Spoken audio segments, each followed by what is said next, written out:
When was this seminar? Where and when was it held?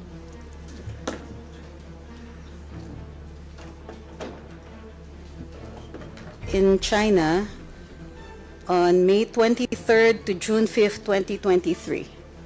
So 2023. Yes, sir. So again, what dates? May 23rd to June 5th, 2023. So ilang araw po kayo sa China, Miss Cruz? May 23rd. Mahina po ako sa math, but from May 23rd to June 5th, I assume that's about roughly about 12 days. 12 days, so More more or or less less, around 2 weeks. More or less. Yeah. And this seminar, was it sponsored or did you have to pay for your seminar fees? This was sponsored. So ang nagbayad po nito ay yung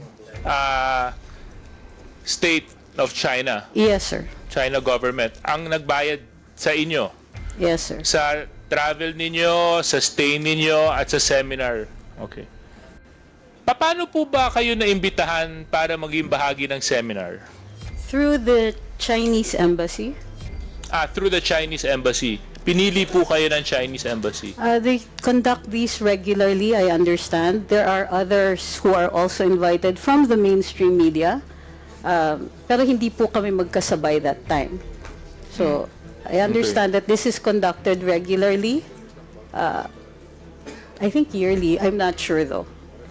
So, it is a state-funded program by China where they invite media practitioners such as yourself. Am I correct? I think this is one of those times where they've invited vloggers.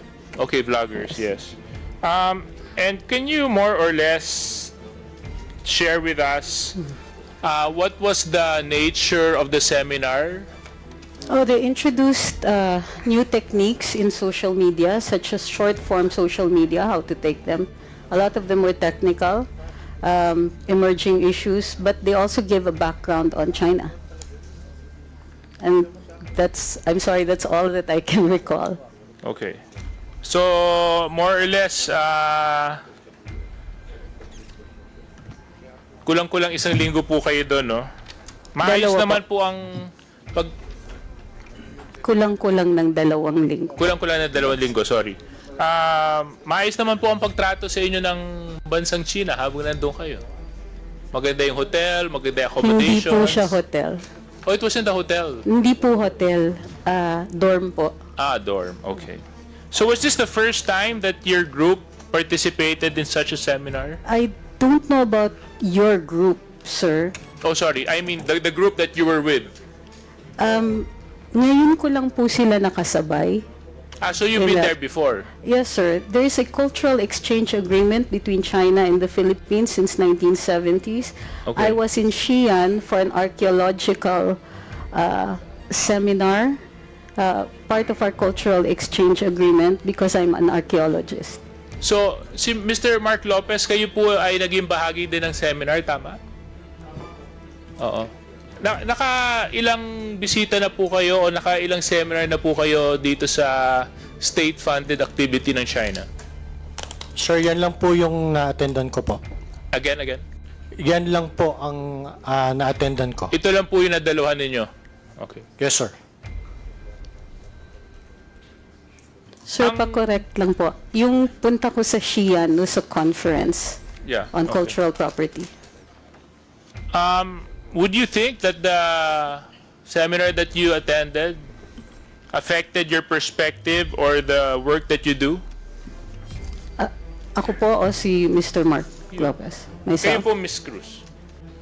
Kasi yun naman No. po yung layunin ng mga seminars, di ba? Para mas palawakin ang inyong pag-unawa, mas pagalingin kayo sa trabaho na ginagampanan ninyo. So sa Pagdating palagay niyo po ba nakatulong ang mga seminars na ito sa trabahong ginagampanan ninyo?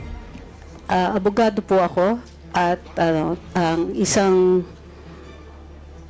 dalubhasa, I think, sa cultural conservation. So yung seminar, it includes a history of China, which also includes an understanding of the area. Matagal ko na pong napag-aralan yon. So medyo yung iba doon ulit na. Pero ang bago ay yung short form, yung pagturo nila ng short form type of video, which is a technical, parang technical na seminar yon, na tinuturuan kung paano gumamit ng ibang mga platforms at yung pagturo ng appreciation ng short form. Ang short form po, yun po yung mga reels, yung mga TikTok, at saka yung 1-minute videos ng YouTube. Okay. At I'm sure yung na-gain ninyo at napakinabangan po ninyong additional knowledge is the same with those of those other participants in the seminar. Am I true to understand that, Mr. Lopez? Am I correct to understand that? Mr. Chair, yung akin pong takeaway dun po sa seminar na yun is that it's just an appreciation po of how China media works. Okay. And from the other participants in today's hearing, were there other individuals there? Kayo po. Okay. Hindi ko po kasi kayo nakilala sa litrato. Sino po kayo? Have you taken your oath?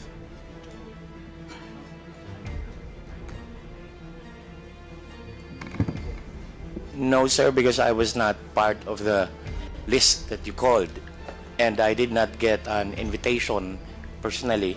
But I came here because I was issued a show cause order for the past hearing that I could not attend because I was in Davao City, in Tagum City, and I came here just to submit that and be with my partner. My partner is Attorney Trixie Cruz Angeles. We are Luminous, the Facebook page and the YouTube page. So you mentioned that you're partners? Law partners, and also on the blog, sir, on the Facebook and YouTube page. So abogado po kayo? Yes, sir. Okay. So kayo po ay nandun din po sa seminar? Yes, sir. Okay. Ano pong pangalan nila? Ahmed Paglinawan. Okay. Thank you very much. So anyway, that's all I have to ask, Mr. Chair, no? So thank you very much. At least inamin po ng ating resource persons na nakinabang po sila doon sa state-sponsored seminar. Mas naintindihan nila yung paggamit ng mga reels, ng mga threads, ng mga short videos. Ang pakiusap ko lang, sana itong dagdag kakayahan na naibahagi po nila sa inyo ay magamit nyo po para sa kapakinabangan ng bansang Pilipinas. Maraming salamat. Thank you. The next interpolator will be Representative Sia John. You have the floor. Thank you, Mr. Chairman. Bismillahirrahmanirrahim. Assalamualaikum warahmatullahi ta'ala wa barakatuh. Magandang hapon po sa ating lahat. Mr. Chair, I'd just like to know, are we still joined by NBI? Is NBI here? NBI? Thank you. Mr. Chair, I just want to know the current state of our laws regulating the spread of fake news, because there have been a lot of discussions earlier regarding the fake news and misinformation and disinformation. I just want to know what are the laws that have been implemented and so far as countering the proliferation of malinformation, disinformation, and if there are gaps within, if there are gaps in the implementation of our laws, or if there be sort of short-handed pagdating doon sa pag-implementa ng batas, or if there's really a need to probably, Mr. Chair, to introduce some measures so that we can close the gaps. I'm sure, and based on the previous hearings, Mr. Chair, I understand that medyo this is a new frontier. I think this is a new area of concern, itong online. There has to be some sort of an additional measures or mechanism to regulate anything, or regulate the social media. Mukhang yun ang hindi pa natin nabubigyan ng pansin. So gusto ko lang po malaman from the NBI, and partially these questions have already been answered or been asked, I think, last hearing to the NBI, but just want to go back to some few salient features that we want to find out from NBI on how they deal with misinformation, disinformation. So gusto ko lang po matanong, when it comes to investigating cyber crimes, is NBI the lead agency, or do you have other agencies involved in that? Good afternoon, Mr. Chair. I am Special Investigator Anthony Alfred Vita from the Technical Intelligence Division of the NBI. My chief, Sir Attorney Raimundo, had to go to the Supreme Court for another engagement. Aside from the NBI, sir, the PNP, we also coordinate with the PNP Anti-Cybercrime Group and also the ICT and the NTC. So which agency is the lead agency when it comes to investigating cyber crimes, filing for the necessary charges? Is it the NBI? Halimbawa, kung ako'y biktima ako ng isang fake news, no? Kung magpapa-investigate ako, magpa-file ako, sa NBI ba ako pupunta or pwede ako pumunta sa ibang agencies? Yes po. NBI lang ba may primary mandate to investigate? Mr. Chair, you can also go to complainants can also go to the Philippine National Police. With the NBI, they can file their complaint with our cybercrime division. So when it comes to investigation, it's the NBI. The NBI is the lead agency, no? Am I correct? We have. It is one of our primary jurisdictions, Mr. Chair. Our director is the vice chair also of the CICC. When it involves cybercrime bites, information that is proliferated online.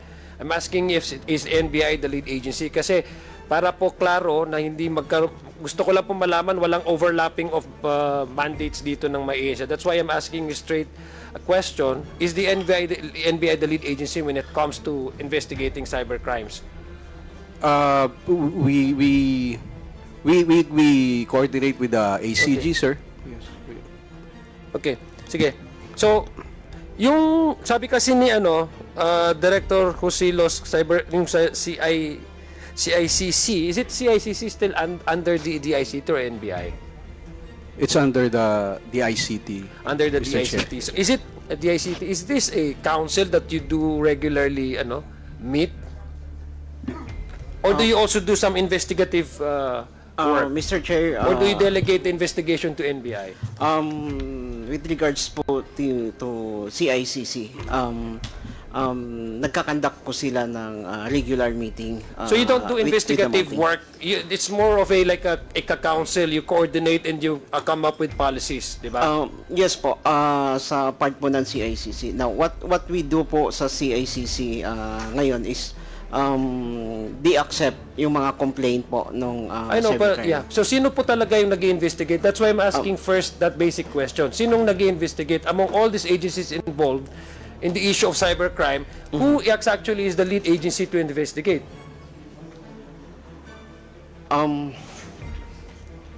For now po kasi ganito ang nagiging situations.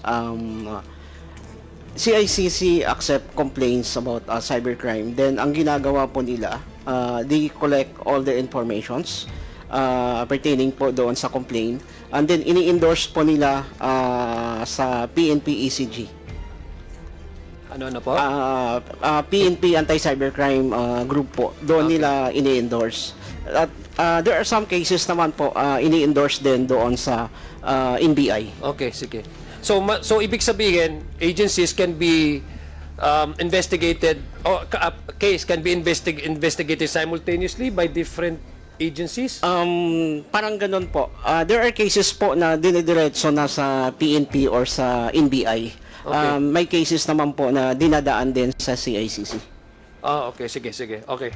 So, gusto ko lang balikan kong NBI, if I may, Mr. Chair. Ano po yung mga karaniwang mga iniimbestigan nyo covering cybercrime? Included ba ito yung mga fake news or misinformation na sinasabi? Is it itong mga fake news na pinag-uusapan natin, can they already be considered as as a cybercrime, or unless there's really a charges filed for a certain individual for it to become a crime?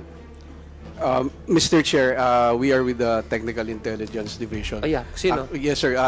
Mr. Chair, yung regular attendee kasi si Attorney Ang Luben of Cybercrime is in the field right now. So, hindi po kami... Pero this is just a Intelligence po. regular guidelines on how you do investigation. I'm just asking you the policy of NBI. Can, say, for example, itong mga sinasabi nating fake news, can that also be qualified or categorized under a crime, and cybercrime, for example, and can already be investigated? Yun lang gusto ko malaman. In some cases, Mr. Chair, yes. Like, for example, it's, let's say, cyber libel. It can be investigated by our cybercrime. Yeah, but if there's, for example, there's no actual charges that has been filed. Kanina nakita niyo po yung ano, no, yung mga pinapakita nila ng mga short videos sa TikTok na wala naman actual na nag-investigate, but we know that the implication of that really is, if not being handled, civil unrest, the very least, disturbance in the streets, di ba? So, for example, there's no actual person that has filed, or even the agency concerned has not filed the case. Can you do then some investigation without even an actual file? Can that be considered as a cybercrime? Categorized cyber, even if without a filing of a certain specific charges? Mr. Chair, usually there's a complainant to start off the Ibig sabihin, investigation. there's no preventive measure for the NBI to determine whether such videos that come out and online is criminal in nature or not? Normally, Mr. Chair, there has What to be a if yung sinasabi complainant. nila na mga tao na nagsasabing may nag-resign na mga police men, tapos hindi pala siya totoo? So, I mean, if you ask me, that is the intent of that really is to, to provoke emotions, incite a certain degree of emotion, so that they would see some sort of unrest in the streets.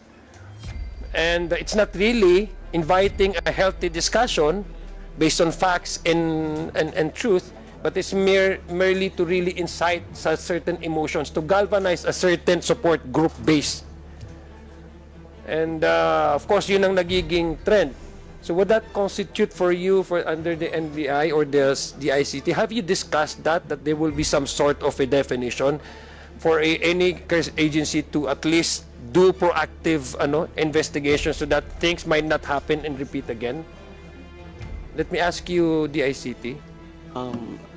Mr. Chair, in terms po with the ICT, sa amin po sa Cybersecurity Bureau, ang ginagawa po namin is we do monitoring.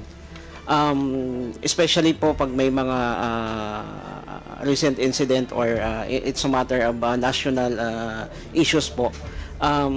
Nagkakandak po kami ng monitoring kasi we know for the fact na may mga following instruction po sa amin to conduct certain to gather informations po doon sa pangganon. Okay. Mr. Chair, may I ask NBI? Ganito na lang. Paraphrase ko na lang ang tanong ko. Kailan nagiging cybercrime ang fake news? Mr. Chair, for example po, pagka medyo libelous na siya, sir. Pag libelous na siya... Including the pagpapalaganap, ha? Yes, Mr. Chair. Yes. Pagka pinalaganap po, Mr. Chair, then it comes through... So pagpapalaganap doon. Yes, Mr. Chair. Can you at least give me some existing laws, for example, na po pwedeng sabihin natin na pagpapalaganap ng fake news ay apart from cyber libel, no? Ay po pwedeng ma-fall under the certain violation of a certain law. May alam po ba kayo, NBI or DICT, yung pagpapalaganap ng fake news? Meron tayong kasi ang minimin natin sa cyber libel, di ba? Article 355 ng sa Revised Penal Code. Mr. Chair. Tama po? And RA 10175. What other laws that may be maybe can be violated by the spread of fake news, or yes, apart from yung cyber libel? I'm not a lawyer po, pero... Sinong pwedeng magtanong? Mr. Chair, may I ask anybody from our partner agencies? Yes, PNP, please. Good afternoon, Mr. Chair. Assalamualaikum warahmatullahi wabarakatuh. Waalaikumsalam. The Article 154 of the Revised Penal Code, the unlawful use of means of publication and unlawful utterances, Mr. Chair. And the Article 287, the unjust vexation of the RPC as well, Mr. Chair, in relation to Section 6 of the 10175, Mr. Chair. So which actually, Mr. Chair, itong sinasabing disinformation and public disorder when fake news tends to cause panic, violence, or public harm, does this also fall under cyber libel, Article 355 of the Revised Penal Code? Do you have an exact provision in there that says when you are causing public unrest, civil unrest, or public disorder, one can be charged with cybercrime? Yes, Mr. Chair, we can also file cyber libel as well. Kasi ito actually nandun sa RPAC siya di ba? Unlawful use of means of publication, etc. Article 154. Yes, Mr. Diba? Chair. So there's already that legal basis for the PNP and NBI to do some investigation, even if there's no actual filing of a case. Yes, Mr. Chair. Actually, we do have what we call monitoring or cyber patrolling. And once one of these is libelous or it tantamount to national security, we usually ask for preservation order.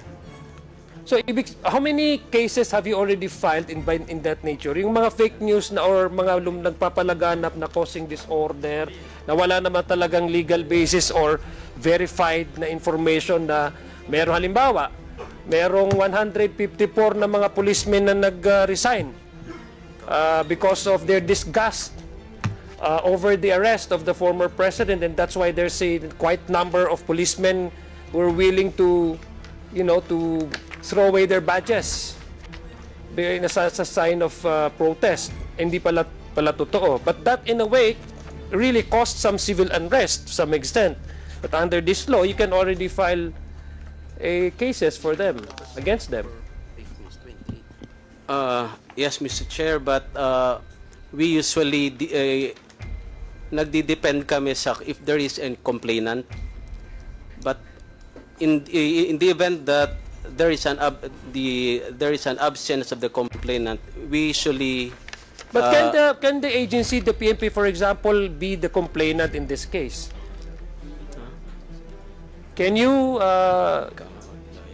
file? Can you clear? Kasi gusto ko po maintindihan kung what are the gaps and the loopholes in our laws para po magkaroon tayo ng mas maganda na batas pagdating sa pagka-counter nitong mga hindi tamang mga impormasyon. Yes, PNP. Yes, sir. If I may, sir. I am Police Lieutenant Colonel Anacleto Daliba. I am the Assistant Chief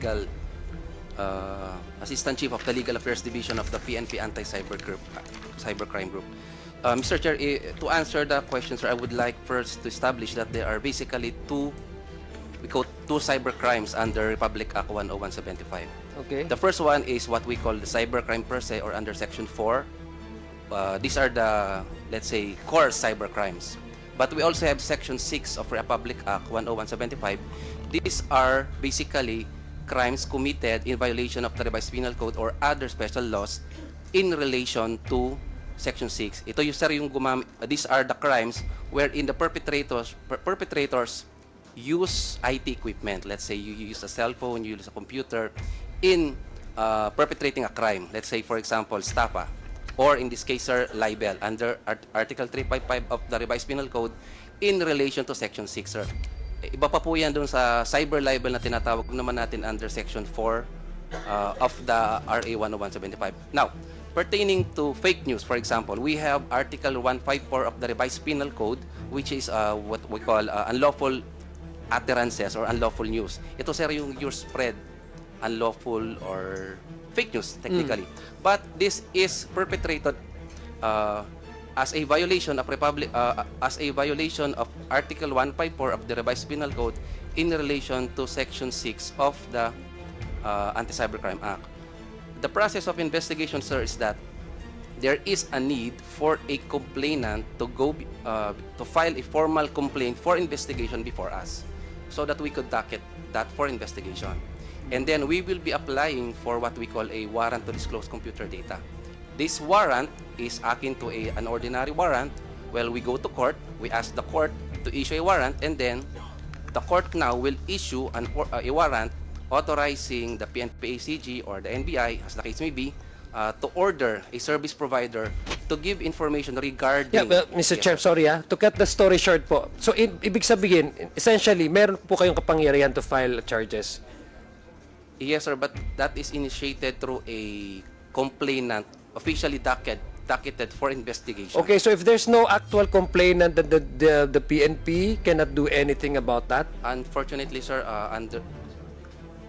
we could request for a possible takedown, but it will now depend on the platform or the social media company, for example, Facebook. No, I'm talking about you filing for charges for further investigation. Yes, for example, diba, I have cited to you a specific provision in the law, yes, sir, and you have concurred that there was indeed, and sinabi mo, you have categorized, there are two classes where you can actually file for a cyber libel. Specifically on the matter of spreading false information that causes civil unrest, public disturbance, etc. Diba? And so that's why I'm asking PNP. In this case, you're very much, not only the PNP, but any law enforcement agencies are very much involved in this, for example, in the possible filing of the crime, because you would be the, ang respondent yung pero kayo yung interested party dito kasi we're talking of the collective safety of the country Yes, Mr. Chair. However, sir, with regard to the procedure of the National Prosecution Service, they will be looking for a complainant who will be under oath, will be subscribing a complaint. So okay, that's our limitation, sir. Mr. Chair. Thank you. Now, what about, Mr. Chair, what about po yung those Filipino citizens who have been propagating fake news but are operating or being settled in the other countries? Do you also have that jurisdiction over them? Pursuant to, again, sir, RA 10175, when a crime is committed, even if it is beyond the physical territorial jurisdiction of the country, as long as any of the elements of the crime or the devices used can still be located here, for example, the damage, we can investigate. Unfortunately, sir, Mr. Chair, we still need a proper complainant to file a complaint so that we could docket it for official investigation, sir, Mr. Chair. So, ibig sabihin, kasi what you're saying, Mr. Chair, what you're telling me, what you're sharing to this committee is Article 2 of the Revised Penal Code, no? Concept of territoriality, diba? That there are certain, halimbawa, yung sinabi mo kanina, that there is also some exemption under the general rules. Kasi sabi nila, the criminal laws of the Philippines are only applicable within Philippine territory except when allowed by treaty, committed on Philippine ship or airplane, crimes against Philippine currency, obligation and securities, importance of the products mentioned. Number 3, those committed by public officials and employees in excess of their function, those committed against national security and law of nation and law and order. Tama po ba? We may use that, sir. However, sir, as of right now, we are only using Republic Act 10175. What's that? Is that the Anti-Cybercrime Act of 2000? So that gives you also the power to investigate those who are living outside of the country na halimbawa, vlogger siya. Masyado siyang politically enticed masyado. Tapos kung ano-ano lang pinagsasabi sa vlog niya, ng mga fake news na unverified facts, tapos nagkukos siya ng in fact, minumura pa nga niya yung ibang politician, naggrabe yung excessive profanity, na may mga vloggers talaga na gano'n, it's too much for my liking, not just because I'm a Muslim, I'm a conservative, but as a human being, I cannot stand the profanity being expressed in their vlogs. Pero mga Pilipino sila, but they're living abroad. Can they still be subjected to to the ones that you're saying, can they still be subjected for investigation or filing of possible charges? Yes, Mr. Chair. The PNP ACG can still So how do you investigate. manage to do that? What other partners do you do in terms of further investigation, since they are not living within the Philippine territory? Do you also do partnership with the social media platforms that they've been using? Sir, mainly, sir, we have strict coordination with other government agencies, just like the DOJ, OOC, sir, and the CICC. We have governmental mechanisms. However, sir, again, one of the challenges is that we need... Please tell me the challenges para alam po namin Yes, paano yung pupunuan namin dito. Thank you, Mr. Chair. We will be needing subscribed documents. We will be needing affidavits.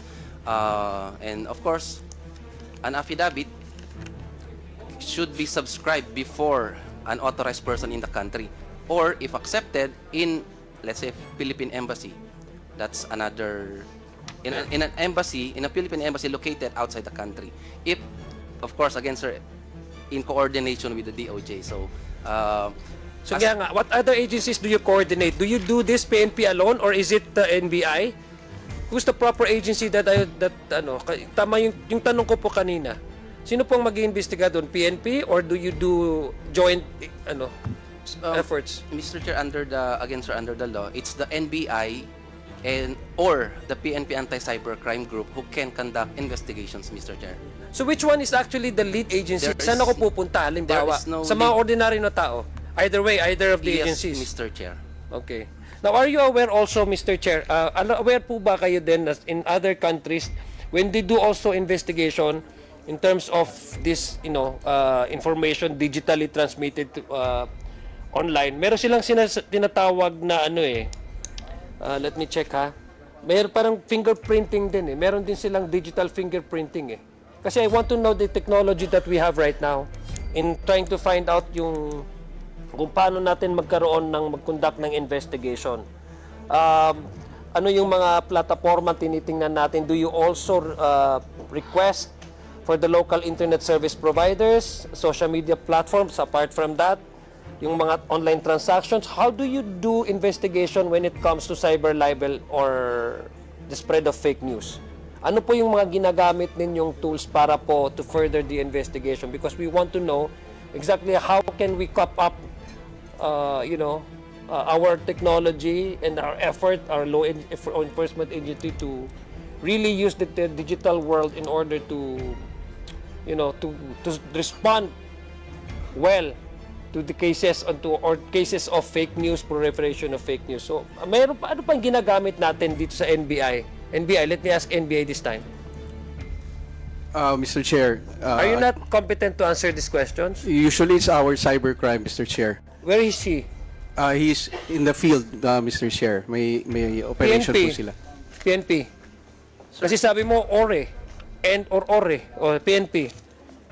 Mr. Chair, the primary tools given to us by the law, of course, is Republic Act 10175. It is considered as an investigative tool, and also it's I'm asking about the ways and methods by which you conduct your investigation. Yes, Mr. Chair. Yes. In relation to that, there is this thing we call the rules on cybercrime warrants, wherein we are authorized by procedure to conduct investigations. These are our investigative tools. Pertaining to the specific devices or equipment, Mr. Chair, we apologize that we cannot divulge the specific types of equipment. But can you at least we have guarantee this committee that you are at par with the other gadgets being used by our neighbors, or for example in the ASEAN?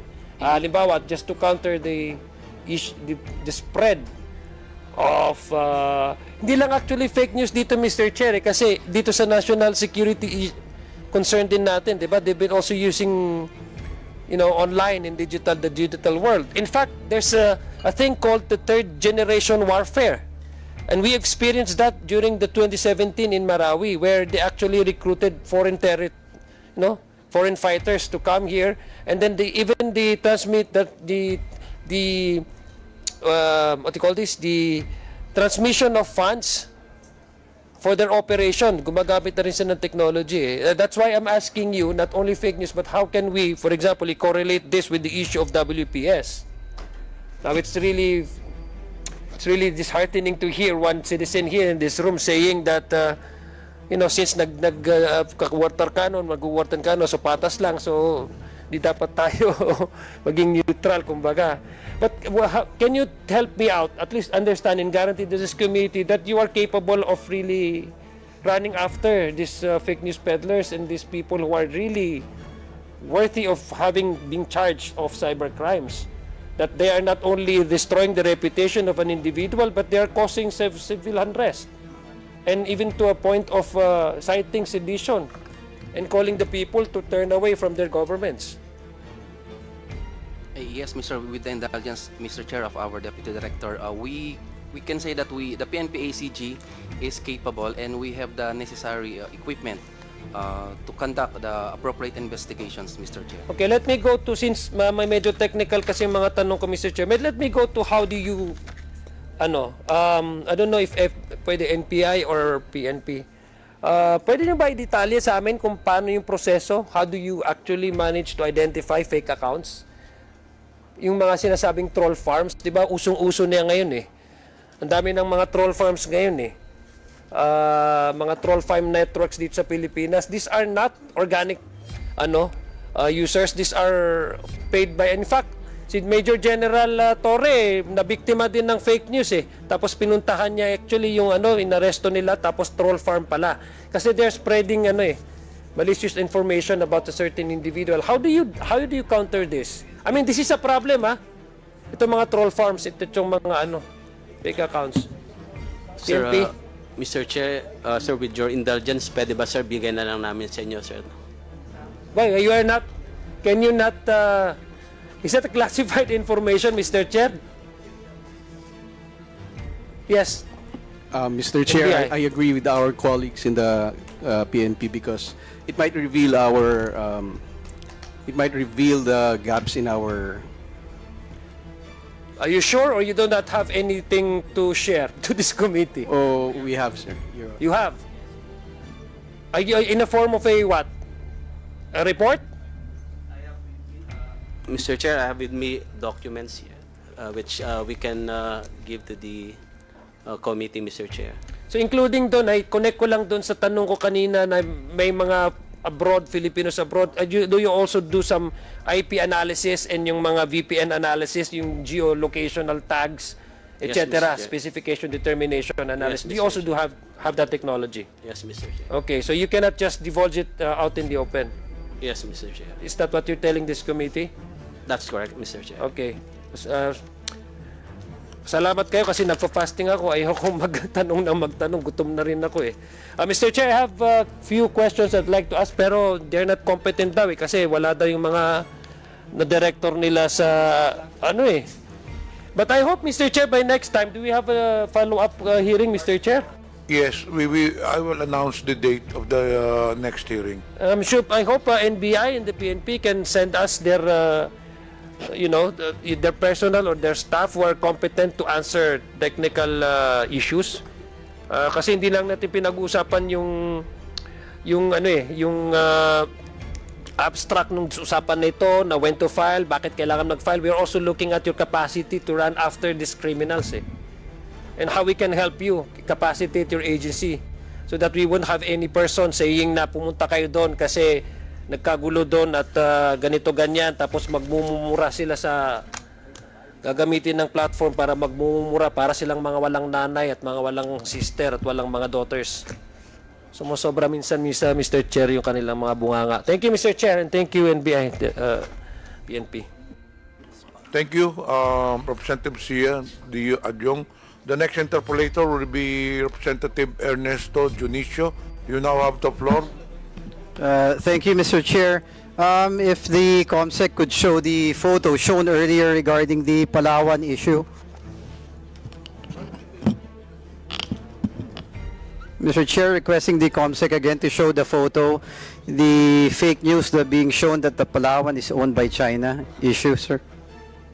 COMSEC, please present the video or photos. Thank you, Mr. Chair. Again, sususugan ko po yung sinabi kanina ni Congressman Rog regarding this particular post na kumalat sa Facebook. I was about to ask our PCO representative, unfortunately he's not here anymore, Secretary J. Ruiz. And also I would want to ask sana si Ms. Pichi Paderna regarding the exposure of these false statements on TikTok. Unfortunately also wala yung Facebook dito sa atin, Mr. Chair. I really hope that in the next hearing they will be present and to be given a chance to ask si Ma'am Pichi Paderna. Your Honor, ito talagang mga photos, ito nakakabahala eh. Si Sir Tarella kanina nagsalita na rin regarding this.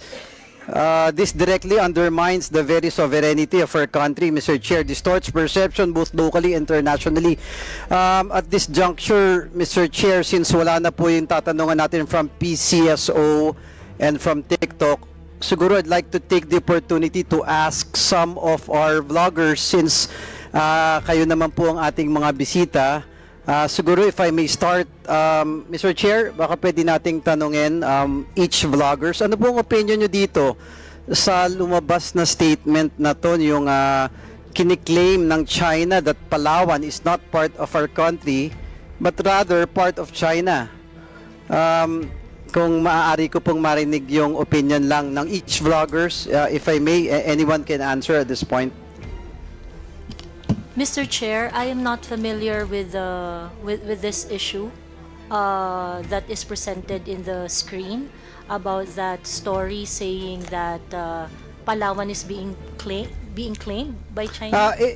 Just to give further light, Your Honor, Mr. Chair, Palawan, ito nakalagay po doon sa caption eh, Palawan Island, formerly known as Zhenghe Island, was once the homeland of Ming Dynasty. It was always been developed by China government and Chinese. It has nothing to do with South Fei. Even Luzon Island was also homeland of China in early years. Ito masakit dito, Mr. Chair. One day, it must return to China. Doon ako nababagabag, at least sa amin with the district I'm representing, sa amin po sa Tondo, Maynila, there's no batang Tondo who would ever support these claims eh. Now, since we are here, we're all Filipinos, especially the vloggers eh, nakikita ko yung fire sa mga puso ninyo eh, how you post na talagang galing sa sarili ninyong you know, emotions eh. I just want to know, since we're all here, ma'am and sirs, no, ano po ang opinion nyo dito? Are you for or against such statements that China is claiming that Palawan specifically is part of China? Anyone can answer po. Yes, Mr. Chair. Mr. Chair. Mr. Chair. Yes. Mark Gamboa. Yan. Please answer the question. Yan. Ako po, as a vlogger din po, and someone who loves this country, I strongly condemn yung pong mga propaganda na lumalabas na yan. Ang Palawan po ay sa Pilipinas, ang mga taga-Palawan po ay mga Pilipino, sa atin po yan, at kahit na anong mga fake news na lumalabas po, na sinasabi na ang Palawan ay one day ibabalik sa China, yan po ay dapat tuligsain at dapat po pigilan. At sa akin po, sa aming mga vloggers, kahit na magkakaiba kami ng sinusuportahan ng mga politiko, lahat naman po yan Pilipino. Sana po, maski dito man lang sa issue na to, na sinasabi na ang Palawan ay parte ng China, ay magkaisa kami at sabay-sabay po naming ikondena yung pong lumalabas na mga pictures na yan, na ang Palawan ay teritoryo po at posibleng ibalik po sa China. Sana doon man lang po sa aming mga kasamang mga vloggers, kahit ikaw ay sumusuporta kay Duterte, kay Marcos, kay Aquino, kahit sino pa, pero sana po pagdating sa issue ng ating soberanya, ng ating teritoryo, magkaisa po tayo. Ang Palawan ay sa Pilipinas at hindi po sa China. Maraming salamat, Mr. Chair. Thank you.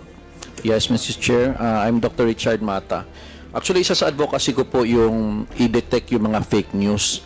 Kasi ang daming mga chismis, even celebrities. And this is one. Kasi ito po yung ginagawa ng ibang vloggers na para dumami po yung kanilang followers. If you create a statement na shocking, maraming magpa-follow sa'yo. So I made a list of that, but one thing is you have to check the other news outlet like Inquirer, ABS-CBN, etc. Kung ganito kalaki yung news na yan, dapat lumabas din dito sa ibang media. Kung hindi naman lumabas, malaki talagang chance na fake news yan. So dapat wag mong i-share. So naging automatic kasi dahil very extravagant yung claim, nag-share siya, nagva-viral siya. So again, it's still for me a fake news. Of course, Palawan is for Philippines only, forever. Thank you, sir. Anyone else? Mr. Chair? Ay, sorry. Aaron Peña, Old School Pinoy. Sir, kami, magkakaiba man kami ng sinusuportahan, ulitin ko nga yung sinabi niya. Pagdating sa bayan natin, hindi pwedeng agawin kung ano yung sa atin. Hindi po kami magtatraidor sa bayan. Hindi po kami makabagong makapili. Ang Pilipinas ay sa Pilipino. Hindi po natin dapat ito ibigay kahit kanino. Salamat po. Thank you, sir. Any further? Sir, permission to answer.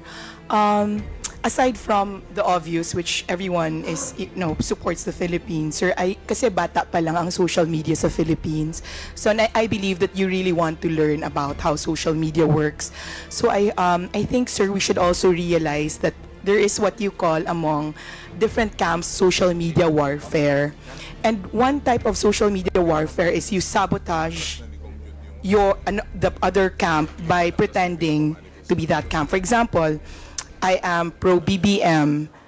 I will write something that's anti-BBM, even if I'm pro-BBM, to make myself seem like fake news. So I really believe, sir, na you believe that we should really understand how social media Ma'am, I'm sorry to cut you, Mama. I'm sorry. But I do understand what you're trying to say. Yes, sir. But the simple question is, do you believe that Palawan is part of our country and not of another nation? Yun lang po yung tanong ko. I just want to hear the sentiments of the vloggers since nandito po tayo ngayon, ma'am. My apologies, sir. Yeah, of course, sir. Of course. Thank you, ma'am. Yeah, anyone thank you. else? Natural po. Siyempre, tulad ng sabi ko kanina sa opening statement, dapat ipinapagtanggol natin ang ating bansa sa mapayapa at tamang pamamaraan. At tulad din ni Dr. Richard Mata, sabi nga niya, ito po ay fake news. Kaya hindi po ako nagre-react masyado sa ganito, except that you asked for our opinion. Thank you, ma'am. Sino pa po? Baka meron lang. I just wanna hear. Dr. Ethel Pineda. Yes, ma'am. That's obviously false.